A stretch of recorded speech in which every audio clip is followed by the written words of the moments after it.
Hello everyone, welcome to the class. आपका स्वागत है इस सीरीज़ में। आज मैं कराने वाला हूं आप लोगों को 15 क्वेश्चन की एक सीरीज़ जिसमें एसएससी से रिलेटेड और आरआरबी एनटीपीसी मल्टीपल एग्जाम से रिलेटेड क्वेश्चंस है जो मैंने बहुत ही वैरायटी से इसमें ऐड की है, like easy to moderate to tough, सब तरह से ऐड किया है और आपको एग्ज़ाम में बहुत हेल्पफुल होंगे।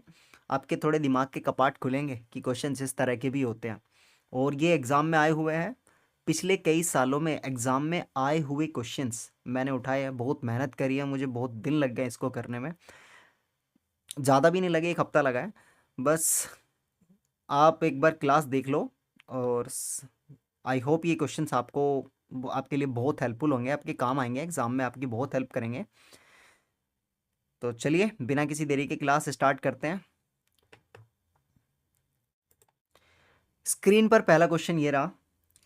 A is able to complete a task in 15 days. B takes 20 days for the same. If they work together for 4 days, what fraction of work will still remain? A किसी काम को 15 दिन में कर सकता है, B उस काम को 20 दिन में कर सकता है। यदि वे 4 दिन मिलकर काम करें तो काम का कितना भाग शेष रह जाएगा? पहले हमने क्वेश्चन ध्यान से पढ़ा, अब हम क्वेश्चन को एग्जीक्यूट करते हैं। तो A सबसे पहले A करता है किसी काम को 15 दिन में, B करता है उसी काम को 20 दिन में, C तो इसमें है ही नहीं, तो इन दोनों का एलसीएम लेंगे। जो एलसीएम होगा उसको लिख लेंगे, 60 एलसीएम है इनका, 15 चौका 60, 20 दिया 60। अब यहाँ देखेंगे ये दोनों इनकी एफिशिएंसीज होती है, ये है एफिशिएंसी, ठीक है। यहाँ पे लिखते हैं जो काम आता है, जैसे कितने दिन लगेंगे, ठीक है। टाइम यहाँ पर लिखते हैं हम टाइम, और टाइम से कन्वर्ट होकर वो एफिशिएंसी बन जाता है, और एफिशिएंसी से ही हमें पता लगता है कि कोई कितना काम कर सकता है। तो इनको जोड़ेंगे दोनों की एफिशिएंसी को, 4 और 3 7। अब देखते हैं वो कितने दिन काम करेंगे। यदि वे 4 दिन मिलकर काम करें, कितने दिन, 4 दिन, तो कितना काम हो जाएगा, 28। तो 7 की एफिशिएंसी से 4 दिन मिलकर काम करेंगे एक साथ, तो 28 काम कर लेंगे, वो निपटा देंगे 28 काम। अब पूछा जा रहा है क्वेश्चन में कि तो काम का कितना भाग शेष रह जाएगा, कितना भाग शेष रह जाएगा। तो पहले हमें देखना है कि इसमें से कितना रह गया शेष। तो 60 - 28 इज इक्वल टू 32। हमें पता चल गया है कि 32 काम जो है वो रह गया है, बाकी ये है ना, ये बाकी वाला काम है। लेकिन उसने ऐसे नहीं पूछा, उसने पूछा what fraction of work will still remain. Question पूछ रहा है कि कितना भाग शेष रह जाएगा, हमें तो भाग में बताना है। तो 32 शेष रह जाएगा 60 में से, तो कॉमन कॉमन लेके काट दो, 4 से कट जाएगा, ये 4 अट्ठे 32, ये भी 4 से कट जाएगा, 15 चौका 60, ये उसके आगे कुछ कॉमन नहीं लिया जाएगा, तो इतना भाग शेष रह जाएगा। This is the right answer. Okay, ऐसे होते हैं वाले क्वेश्चन। चलो नेक्स्ट क्वेश्चन। अगले क्वेश्चन में कहा गया है कि पाइप ए, बी तथा सी किसी टैंक को क्रमशः 6, 8 तथा 12 घंटे में भर सकते हैं। तीनों पाइप एक साथ खोले जाते हैं और पाइप सी बंद होने से पहले 2 घंटे तक चलता है। उसके बाद पूरा टैंक भरने में कितना अतिरिक्त समय लगेगा? Three pipes A, B, and C are capable of filling a tank in 6, 8, and 12 hours respectively. When all three pipes are open together, work for 2 hours before pipe C is closed. How much additional time will it take to completely fill the tank after that? ये pipe सी ना, ये गलत लिखा हुआ है, pipe है ये pipe, ये ऑटो करेक्शन ने गड़बड़ कर दिया। तो पहले देख लेते हैं भाई, ए बी सी कितने कितने दिन में करते हैं, 6 दिन में, 8 दिन में और 12 दिन में। इनका एलसीएम लेंगे, इट विल बी 24। तो अब हो जाएगा 6 4 टाइम्स, ये 3 टाइम्स और ये 2 टाइम्स। क्या बोला जा रहा है क्वेश्चन में फिर?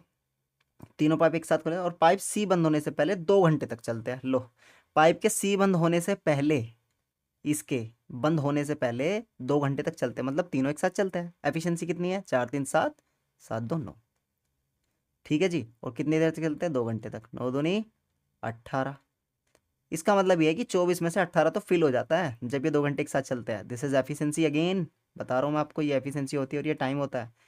एलसीएम लेकर चेंज करते हैं तो बन जाती है एफिशिएंसी, ठीक है। 9 दूनी 18। अब कितना, अब क्या पूछा इसमें, उसके बाद पूरा टैंक भरने में कितना अतिरिक्त समय लगेगा। अब ये नहीं पूछा कि पूरा टैंक भरने में कितना टाइम लगेगा, उसने एक्स्ट्रा टाइम पूछा है कि एडिशनल टाइम कितना लगेगा। तो अभी हमें देखना है कि 24 - 18, भाई सारों ने मिलके 2 घंटे काम करा तो 18 टैंक जो था फिल कर दिया था 24 में से। तो 24 में से 18 गए 6, 6 बचा हुआ है।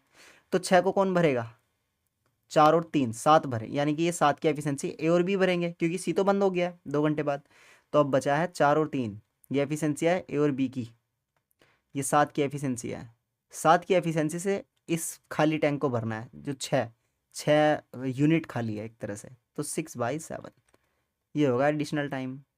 सिंपल, मिनट मिनट में पूछ ले, दिखा लेना। तो 6/7 होगा ये टाइम। ठीक, और अगर एक साथ पूछता तो आपको पता ही है, 2 घंटे वो और 6/7 ये, तो ये आ जाता, देख लो, 7 दूनी 14, 20/7 घंटे। Okay, question number 3। एक साइकिल के पहिए की त्रिज्या 35 सेंटीमीटर है। एक चौथाई चक्कर में इसकी परिधि का कितना प्रतिशत भाग तय होता है? A bicycle wheel having a radius of 35 centimetre, what percentage of its circumference is covered in 1/4 turn? चलो भाई, करते से भी। एक साइकिल के पहिए की त्रिज्या 35 सेंटीमीटर है। पहले एक साइकिल का पहिया बनाओ। बन गया, ये लो जी, इसका यहाँ पे व्हील बन गया, ये लो, बन गया बन गया बन गया बन गया। पुराने ज़माने की साइकिल है ये। तो इसकी त्रिज्या है 35 सेंटीमीटर, तो आर है इसका 35 सेंटीमीटर। गुड। एक चौथाई चक्कर में इसकी परिधि का कितना प्रतिशत भाग तय होता है? एक चौथाई चक्कर में, एक चौथाई चक्कर मतलब, अब ऐसे देखो, ये है साइकिल का पहिया, एक पार्ट, 2 पार्ट, 3 पार्ट, 4, 1 2 3 4। तो इस वाले में बताना है कि इसका कितना भाग, कितना प्रतिशत भाग तय होता है। पहले हमें निकालनी पड़ेगी इसकी परिधि। अगर हमें यही नहीं पता होगा कि ये भैया जो है ये एक चक्कर कितनी देर में लगाता है, चक्कर कैसे डिसाइड करोगे? ध्यान से देखो, यहाँ से स्टार्ट हो रहा है, तो जब ये यहाँ से घूमकर यहाँ तक वापस आ जाएगा तभी तो एक चक्कर होगा। बीच में कोई चीज़ है, तो उस वाली बीच में जो चीज़ है, ये जो यहाँ से मान लो त्रिज्या है, ये त्रिज्या ही तो इसको कंप्लीट कराएगी ऐसे वहाँ तक। तो हमें पता है कि परिधि होती है 2πr, है जी, मालूम है। 2/22/7, आर कितना है? 35। काट पीट दो, 7×5 = 35, 22×5 = 110, दूनी 220। तो ये आ जाएगा इतना सेंटीमीटर। क्या है ये? एक परिधि, एक चक्कर है पूरा, एक चक्कर। ठीक है जी। अब क्या पूछा उसने? एक चौथाई चक्कर में इसकी परिधि का कितना प्रतिशत भाग तय होता है? पहले इसका एक चौथाई निकालो। वैसे तो आप यहीं से निकाल सकते हो, 220/4 कर सकते हो, निकल जाएगा, 55 आ जाएगा। 4×5 = 20, 4×5, हाँ 55 आ जाएगा। आ गया, 55 पार्ट है इसका, तो कितना प्रतिशत भाग तय होता है? तो 220 का अगर आप 55% तय करेंगे कि आप ये 55 जो है इसका कितना प्रतिशत है, तो आपको नहीं लगता कि ये 25% आ जाएगा? लो जी, आंसर आ गया। ये कैसे हुआ? ये कैसे हुआ? हम्म, चलो एक बार फिर से बता दूं। ये 2πr इसका फॉर्मूला होता है वृत्त की परिधि का, ऐसे ऐसे चक्कर लगा के जो आती है 2πr, हमने वही निकाला। तो ये एक चक्कर आया पूरा, ये वाला एक पूरा चक्कर यहाँ से स्टार्ट होके यहाँ तक का। इसके 4 टुकड़े कर दिए, 4 टुकड़े करेंगे तो 55 आया। इसका मतलब ये हुआ कि एक परिधि का जो चौथाई चक्कर था वो 55 है। पूछा है कि प्रतिशत कितना है, प्रतिशत भाग तय कितना होता है, तो टोटल था 220 और आया कितना है 55। तो 55/220 × 100, परसेंट निकालने के लिए ऐसे ही करते हैं ना। चलो नेक्स्ट क्वेश्चन। एस और बी ने एक व्यवसाय में क्रमशः इतने और इतने रुपए किया, तो इसका लाभ ऐसे, तो बहुत इजी क्वेश्चन है। देखो, एस ने लगाए 30,000, वी ने लगाए 70,000। ठीक है, इनका रेशो निकाल लो, तो रेशो हो जाएगा 3:7। फायदा कितने का होगा इनको? 10,000 का। एस का हिस्सा बताना है क्या, तो पहले हमें देखना होगा दोनों का हिस्सा क्या है। 7 और 3 10, टोटल हिस्सा है ना। पूछा किसका है? एस का। एस का कितना है? 3, तो गुना कर देंगे। अब इसकी गुना करके देखेंगे तो 3000। लो, 3,000 रुपये आ गया। ये भैया एस का हिस्सा है। ठीक है, चलो आगे। ऐसे ही भी हो सकता था, मल्टीपल और भी कुछ नंबर दे सकता था, पॉइंट में आ सकता था। आपको घबराना नहीं है, तरीका यही है, सबका तरीका यही है। दो मजदूरों पी और क्यू की कार्य क्षमता का अनुपात 4:2 है। दो मजदूर है बेचारे, गरीब गरीब, पी और क्यू। यदि पी एक परियोजना को 12 दिन में पूरा कर सकता है, तो क्यों उस परियोजना को पूरा करने में क्या क्वेश्चन है ये? क्या क्वेश्चन है? ध्यान से देखो, पी और क्यू की कार्य क्षमता का अनुपात ये दिया हुआ है 4 और 2। पी कर सकता है 12 में, 4 का 12 से रेशो देखो कितना है, 4×3 = 12। तो ये कितने दिन में करेगा? दुगना करेगा ना। अब देखो इसको कैसे समझाऊं, यहाँ इनका वो देखो, रेशो देखो, ये इससे 2 टाइम्स ज़्यादा है ना, 2 टाइम्स ज़्यादा है ना, ये 2 टाइम्स ज़्यादा है ना, एफिशिएंसी ज़्यादा है ना। तो परियोजना को जब ये 12 दिन में पूरा कर सकता है, तो ये कितने दिन में करेगा? 12 दूनी 24 दिन में। ये एफिशिएंसी है। चलो ऐसे समझाता हूँ, ऐसे समझ नहीं आएगा।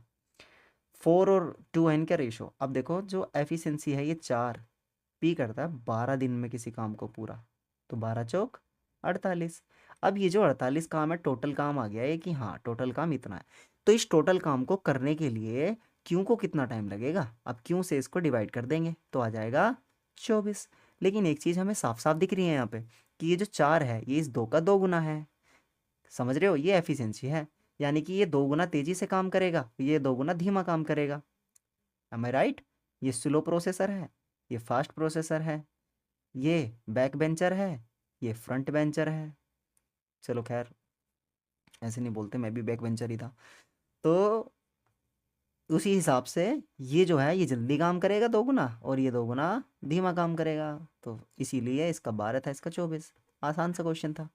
क्वेश्चन नंबर 7, एक कार 1 मिनट में इतने किलोमीटर की यात्रा करती है, 1 घंटा 45 मिनट में कितनी दूरी तय करेगी। तो देखो इसको कैसे एग्जीक्यूट करते हैं, बहुत ही सिंपल सा तरीका है। आप देखो 1 मिनट में जा रहा है 0.675 किलोमीटर। सबसे पहले इसे मीटर बना लो तो ये हो जाएगा 6750 मीटर, राइट। कितनी देर में, 1 मिनट में, ठीक है जी, इतना चला जाएगा। अब इसे मीटर से बना लो, पहले से करेंगे हम घंटा बनाएंगे इसको, तो 60 मिनट बना लो इसको, ये बन गया 60 मिनट, ठीक। जब 1 मिनट में इतना था तो ये भी, इसकी भी 60 से गुना करनी पड़ेगी। अब देखो ये रेशो में है, कहने का मतलब ये है कि ये 1 मिनट इसके साथ रेशो में है 6750 मीटर के साथ। इस 1 मिनट को 60 बनाने के लिए, 60 मिनट बनाने के लिए 60 से करिए हमने मल्टीप्लाई, गुना कर दिया। तो जब रेशो में एक नंबर में गुना करते हैं तो दूसरे में भी गुना करना होता है, यहाँ पे भी इसलिए हमने इसमें गुना कर दिया।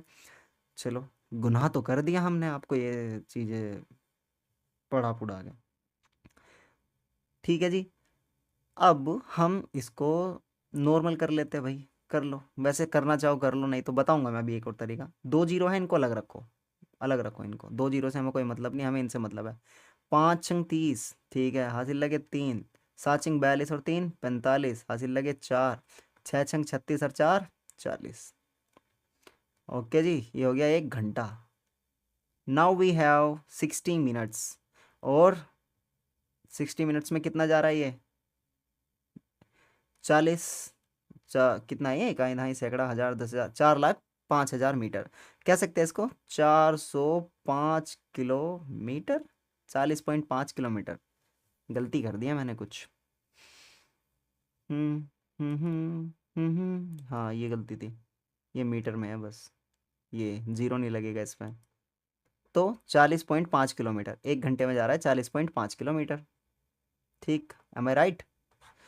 तो अब देखना है कि 1 घंटा 45 मिनट में कितनी दूर जाएगा, तो पहले 45 मिनट का निकाल लो, सिंपल है। एक तो 40, 1 घंटे का तो आ गया है, 45 मिनट्स का निकाल लो। तो 1 मिनट में जा रहा था वो 675 मीटर, तो 45 मिनट में कितना जाएगा, इसकी 45 से गुना कर दीजिए, आ जाएगा आंसर। 1 जीरो, 5 चौक 20, हासिल 2, 7 चौक 28, 2 30, हासिल लगे 3, 6 चौक 24 और 3 27, 5 पंजे 25, हासिल 2, 5 सत्ते 35 और 2 37, हासिल लगे 3, 6 पंजे 30 और 3 33, 5 7 3 0 3, 30.375, इसमें जोड़ दो, 40.50, 30.375 हो जाएगा, 5780, 70.80.85, कितनी दूरी तय करेगा किलोमीटर में है। Okay, easy PG. लेकिन वहाँ पे इतना ऐसे मतलब ऐसे हड़बड़ाहट में इतना टाइम लगाएंगे हम, इसको घंटे में बदलो, इसको मिनट में बदलो, डायरेक्ट ऐसे कर लो, टाइम टेकिंग है लेकिन क्या करें। अगला क्वेश्चन। छात्रों के 3 समूह की औसत आयु 16, 18, 20, यदि तीनों समूह में छात्रों की संख्या का रेशो ये है तो कुल औसत क्या होगा। 3 groups of students have average age 16, 18 and 20 respectively. If the number of students in the 3 groups in the ratio of 2, 3, 5, what is the overall average age? देखो भाई, सबसे पहले जो औसत आयु लिखी है वो लिखो, 16, 18, 20, ठीक है। 3 समूह थे, 3 कलेक्टिवली ग्रुप्स थे जिनमें रेशो है 2, 3 और 5 का। हमें नहीं पता इनमें कितने कितने स्टूडेंट्स हैं, कितने कितने लोग हैं। तो ये तो पता है ना कि किस किस का रेशो किससे जुड़ा है, तो इसका इससे जुड़ा है 2 से, 18 का 3 से जुड़ा है और 20 का 5 से जुड़ा है, रिस्पेक्टिवली, है ना। कर दो, 16 दूनी 32, 18 तिया 54 और 20 पंजे 100। आपस में जोड़ो, 4 2 6 5 3 8, 186। कितना है? 186। ये क्या है? 186 क्या है? ये इनकी रियल एज निकल गई, ये आ गई रियल एज। ठीक है, ये रियल एज आ गई इनकी। अब उन्होंने क्या पूछा क्वेश्चन में, तो कुल औसत आयु क्या है? औसत आयु कैसे निकलती है? जितने भी पर्सन होते हैं उनसे उनकी जो एज है उसको डिवाइड कर दो। तो देखो भाई, 3 2 5 और 5 10 है ना, 3 2 5, 5 प्लस 5 इज इक्वल टू 10। इसको डिवाइड कर देंगे तो ये हो जाएगा 18.6। ये इनकी एवरेज एज आ गई। ठीक, next question, move to the next. 11 संख्याओं का औसत 68 है, लिखो फटाफट। 11 का 68 है, करो गुना जल्दी जल्दी फटाफट। क्या आ जाएगा? 88, हासिल लगे 8, 11 छिक्की 66 और 8 74। सही है क्या? हासिल लगे 8, 11 छिक्की 66। हाँ ठीक है। अगला, यदि प्रथम 5 का, 11 संख्याओं का औसत इतना दे दिया टोटल, तो अब बोला इसने प्रथम 5 का, फर्स्ट 5 इज 63। तो भाई देख लो, पहली 5 का इतना है, कितना आ जाएगा? बस 60 पंजे 300 और 3 पंजे 15, तो 315 हो जाएगा ना। ठीक, और अंतिम 5 का, लास्ट 5 का हो जाएगा 360, और 36 दूनी 72, 72 पंजे 360। अभी हो जाएगा 5 7 और 6, 675। तो इसने पूछा है कि छठी संख्या बताओ, इसमें से इसे घटा दो, लाइक 748 माइनस 765। 8 में से 5 गए 3 बचे, 14 में 7 गए 7 बचे, 73। 73 है। कैसे हुआ ये तो टोटल का है, 11 थे ना टोटल, ये टोटल का है। ये शुरू के 5 है, ये लास्ट के 5 है। अभी तो 10 हुए ना, एक बचा, तो इनको जोड़ो, जितने की कमी है इतने में से घटा दो, आपका आंसर आ जाएगा। ऐसे ही आता है ये वाला क्वेश्चन। चलो क्वेश्चन नंबर 10। 300 तथा 450 के बीच उन सभी पूर्णांकों का औसत क्या है जो 15 से विभाज्य? कुछ नहीं है हवा इस क्वेश्चन में बस। अब देखो, इनके बीच में 300 और 450 के बीच हमें एक ऐसा ऐसे ऐसे नंबर ढूंढने हैं जो 15 से कटते हो। एवरेज की एक कमाल की बात यह है कि जब वो सेम सेम नंबर से उनके गैप सेम होता है ना, तो पहला और लास्ट का इनको जोड़ो और 2 से डिवाइड कर दो, आपका एवरेज आ जाएगा। है ना, जैसे ऐसा 2 4 6 8 10 ऐसे ही तो है। अब मुझे इनका एवरेज पता करना है, तो पहले को और लास्ट वाले को आपस में जोड़ो और 2 से डिवाइड कर दो, तो 12/2 इज इक्वल टू 6। एवरेज 6 ही है, बीच में आ रहा है ना 6। चाहे इनको जोड़ो तब कर दो, चाहे बीच वाले को रखो, तो एक कमाल की बात है एवरेज की। तो चलो भाई, जब ये कमाल की बात है तो इनकी कमाल की चीज़ देख ही ले। इनके बीच में ऐसा पहला नंबर ढूंढो जो 315 से डिवाइडेड हो, तो सबसे पहले जाहिर सी बात है 315 ही होगा, 315 की गोली। और 450 से पहले आएगा, ये तो कट रहा है, 15 थी 45, तो 15 और माइनस कर दो, 435 बचेगा, 435। अब ये देखो, ये पहला नंबर है जो इनके बीच में आ रहा है, ये लास्ट नंबर है जो इनके बीच में आ रहा है, इनको जोड़ो, 5 और 5 10, हासिल 1 2 3 5 4 3 7, और कर दो 2 से डिवाइड, हो जाएगा कितना? 375, धारा 375 आंसर। Easy PG. चलो नेक्स्ट क्वेश्चन, क्वेश्चन नंबर 11।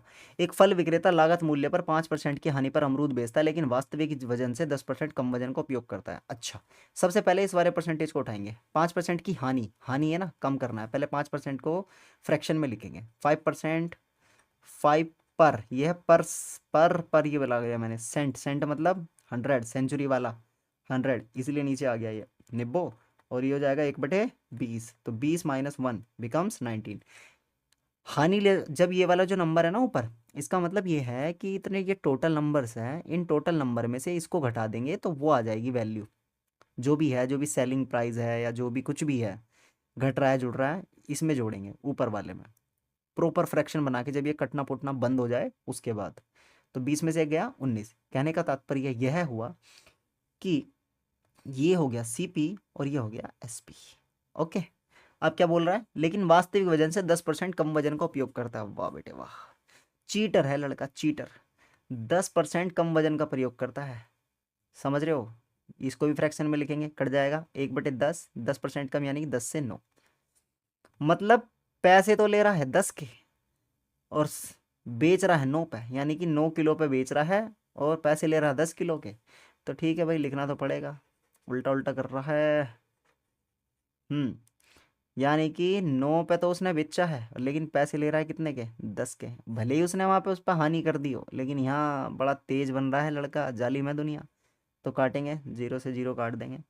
ये देखो एक दूसरे के साथ ही आमने सामने होते हैं। जैसे मैं इसको लिखूँ 180 आ जाएगा, ये आ जाएगा 190, तो यहाँ से आप इसको काट ही देंगे, कट जाएगा। तो 18 इज 18 का 19 बचेगा, ये सी पी आ जाएगा वापस, और ये एस पी। क्या पूछा, इसका कुल लाभ प्रतिशत ज्ञात करो। तो 18 पर 1 रुपये का लाभ है, तो प्रतिशत में बना दो इसको। अरे भाई काटियो प्रतिशत में, 9 दूनी 18, 50 दूनी 100, 9 50, 50/9 काट लो भाई। 9 पंजे 45 आ गया है 5, 9 पंजे 45, ऐसे ही आता रहेगा ये तो।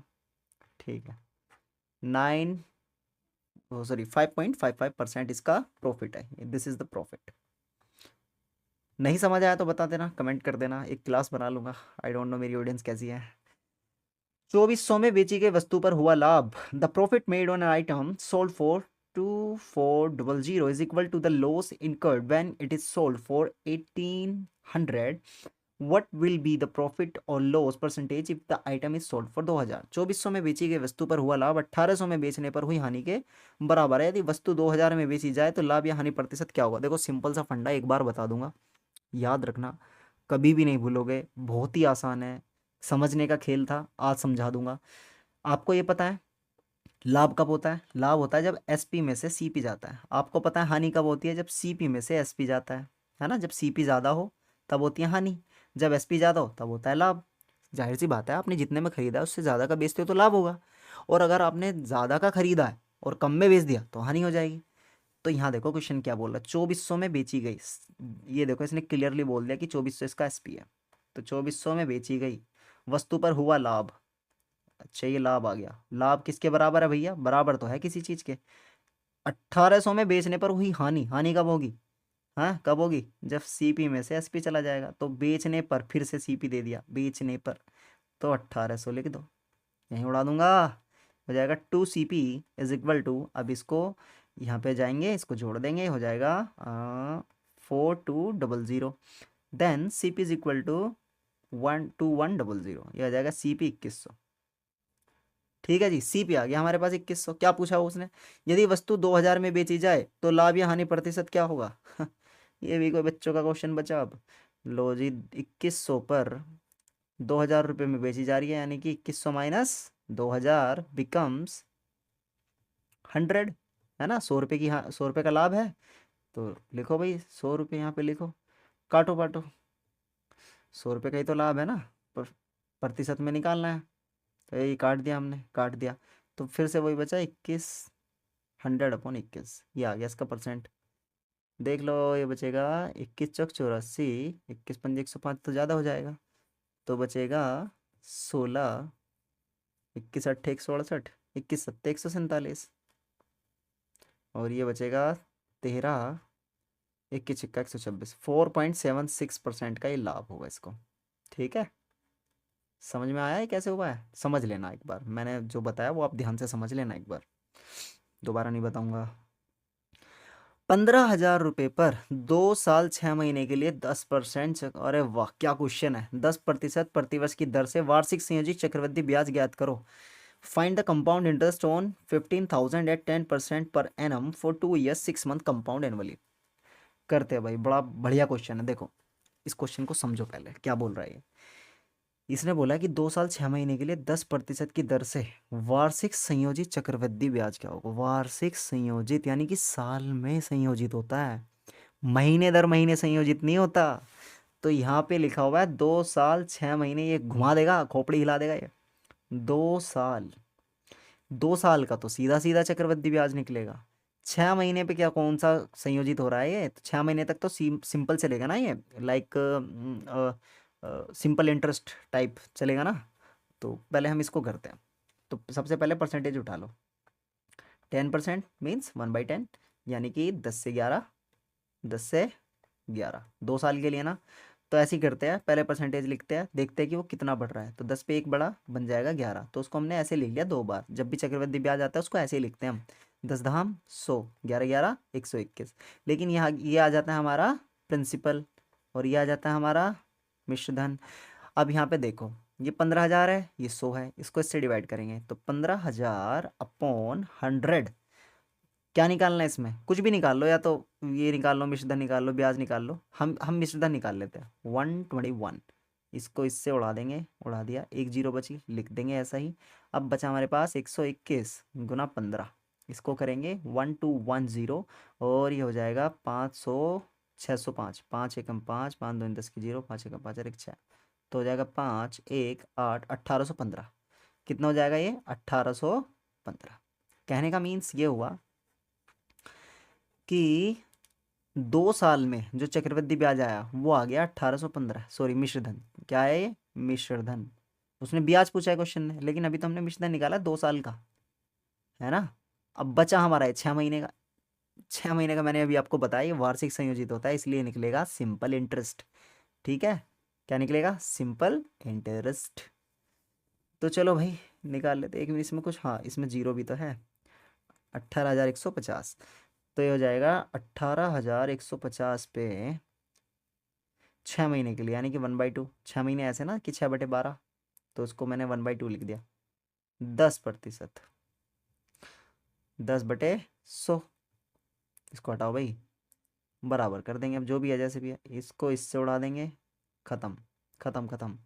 अब यहाँ पे इसको काटेंगे, 29 एंड देन 075, तो यह आ जाएगा हमारा साधारण ब्याज, है ना, SI, सिंपल इंटरेस्ट। इसको इसमें जोड़ेंगे, जब हम साधारण ब्याज को इस मिश्रधन में जोड़ेंगे तो प्रॉपर मिश्रधन आ जाएगा हमारे पास। 18,150, 907.5, तो 5,7,509, 19,057.5 रुपये, ये क्या है हमारे पास, मिश्रधन। क्या निकालना है, ब्याज। तो देख लो भैया, 15,000 घटा दो इसमें से, तो 5,7,504, 4,057.5, ये आ गया हमारा CI ऐसे होता है ये। चलो जी, क्वेश्चन नंबर 14, बस लास्ट में हम आने वाले हैं। 14 नहीं, सॉरी 13, उल्टा उल्टा बोल रहा हूँ तब से मैं।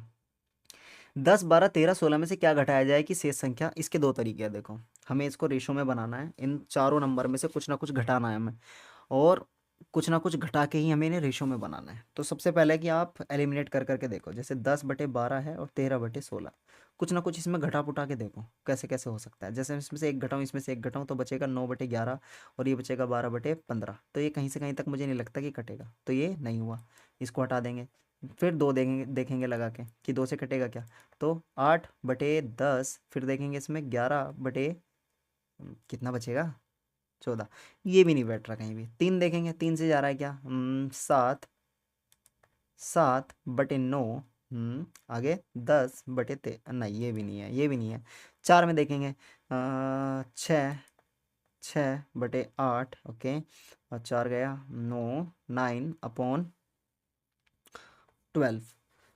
इसमें है, इसमें गुंजाइश है, इसमें कुछ गुंजाइश है। जैसे इसमें ये देखो, 3 दूनी 6, 3 से कट गया, 4 दूनी 8, ठीक है, ये 3 से कट जाएगा, 3 3 और ये 4, ये देखो ये बन गया। तो मीन्स ये है कि इसमें से 4 घटाना है, लेकिन आप इतना टाइम लगाओगे क्या, आप इतना टाइम लगाओगे क्या, देखो टाइम तो लगता है, चाहे आप एलिमिनेट कर लो, चाहे आप इसको तरीके से करो। अब मैं इसको तरीके से बताता हूँ कैसे। जैसे 10/12, इसमें से मान लो x घटाया, इसमें से भी x घटाया, इज इक्वल टू हो जाता है 13 minus X is equal to 16 minus X. भाई सेम ही नंबर घटेगा ना सबसे, तभी तो बराबर होंगे एक दूसरे के। इसकी गुना इसमें करेंगे, 160 माइनस 16x। अब देखो कैलकुलेशन तो अच्छी होनी चाहिए, उसमें मैं कुछ नहीं कर सकता। ये -10x माइनस 10x, ये हो जाएगा +x², ठीक है, इज इक्वल टू हो जाएगा 12 13 156, और ये हो जाएगा -12x and then -13x and then +x², बराबर में आ गया। प्लस प्लस से प्लस कट जाएगा ये, और क्या बचा, 12 और 13 कितना होगा, 25, 25x माइनस के 156, इधर इधर ये हो जाएंगे 160 माइनस, और ये हो जाएगा माइनस के 16x, तो 16, सॉरी 26, 26, 26x, नोट 16, 26x। तो अब यहाँ 26 से 25 गया, कितना बचा, इधर जाके प्लस का हो जाएगा, ये इधर जाके माइनस का हो जाएगा, तो 4 बचेगा, और ये चला जाएगा, x बचेगा, तो x इज इक्वल टू 4। ऐसे भी कर सकते हो आप, choice is yours. Question number next, चलो अगला क्या है। किसी संख्या का 55% उसके 50% से 11 अधिक है, तो वो संख्या क्या है। तो हमें नहीं पता वो संख्या क्या है, हमने मान लिया कि कोई संख्या x है। किसी संख्या का 55%, ठीक है, उसके 50%, तो x के 50% से 11 अधिक है, इससे भी 11 अधिक है ये, तो लो 11 अधिक है, उखाड़ लेगा कोई हमारा कुछ।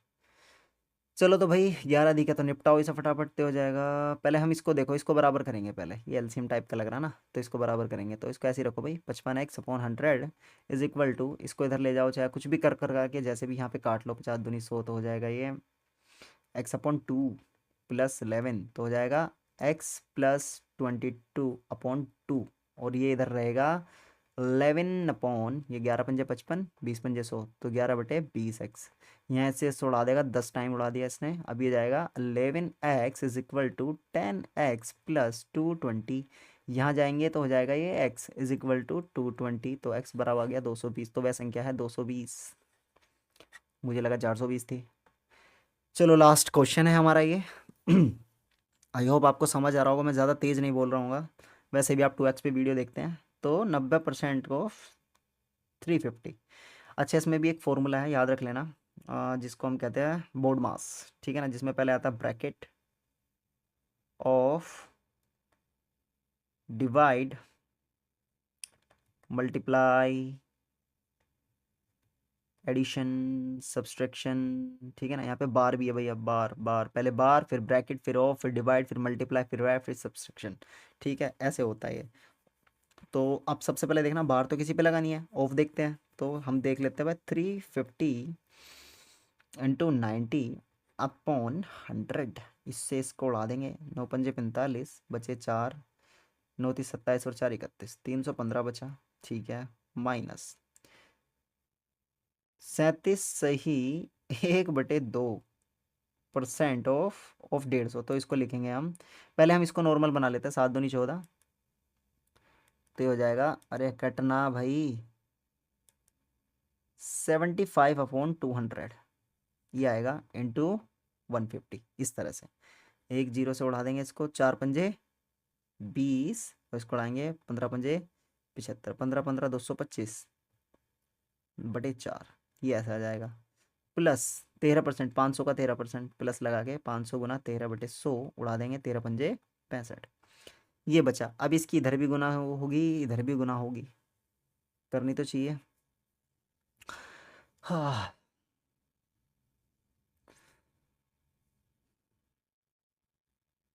क्या मैं सही कर रहा हूँ? 4×5 = 20, 15×5 = 75, 15×15 = 225, ठीक है, कर लेते हैं भैया। तो 1260 माइनस 225 जमा 280, 4×5 = 20, हासिल लगे 2, 260 आएगा, 4×5 = 20, हासिल लगे 2, 4×4 = 24, 226, ठीक है, इसको सोल्व कर दो, बटे में 4 है अभी, तो घटाते हैं भाई, जोड़ने वाले जोड़ लो, 1260 जमा 260 बिकम्स 1520, 1520 में से 225 घटा दो, 10 में से 5 गया, 11 में से 2 गया 9, और यहाँ पे 4 में से 2 गया 2, 1295, ये बचेगा भैया, 1295/4 पॉइंट में बचेगा, 4×3 = 12, 4×2 = 8, और 4×3 = 12, 3 बचा, 4×7 = 28, 4×5 = 20, तो 323.75, बाकी इसमें अगर कुछ गड़बड़ हो गई है तो देख लेना। ओके, आपकी क्लास ख़त्म होती है, दी एंड होती है। आई होप आपको क्लास अच्छी लगी हो, क्वेश्चंस आपको अच्छे लगे हो, और ये सीरीज़ अभी चलती रहेगी, एक प्लेलिस्ट बना दूंगा मैं, बना दी है मैंने, ये समझो बस आप, और आपको उस प्लेलिस्ट में ये ऐसी ऐसी क्लासेस मिलती रहेगी, 15-15 क्वेश्चन की क्लासेस मिलती रहेगी इसी तरह के। और अगर आप कहीं, अगर मेरी ऑडियंस बढ़ जाती है तो फिर एक सेपरेट क्लास भी रखेंगे आपको समझाने के लिए, कुछ कुछ चीज़ें ऐसी जो बहुत बहुत ही मतलब हमारा प्रदर्शन ख़राब कर दी थी एग्ज़ाम में, तो उनमें प्रॉब्लम होती है, हमें बहुत ज़्यादा प्रैक्टिस नहीं होती ना, उनकी क्वेश्चन ही नहीं मिलते वैसे, और कुछ मन भी नहीं करता क्योंकि टीचर कराते बहुत कॉम्प्लिकेटेड तरीके से, तो कुछ आसान तरीके से उनको करने की कोशिश करेंगे और देख लेंगे बाकी। आई होप क्लास आपको अच्छी लगी हो, तो क्लास को लाइक करना, शेयर करना, सब्सक्राइब करना ना भूले। चलिए आज के लिए इतना ही, अलविदा, जय हिंद, पढ़ते रहिए, आगे बढ़िए, सीखते रहिए, नमस्ते।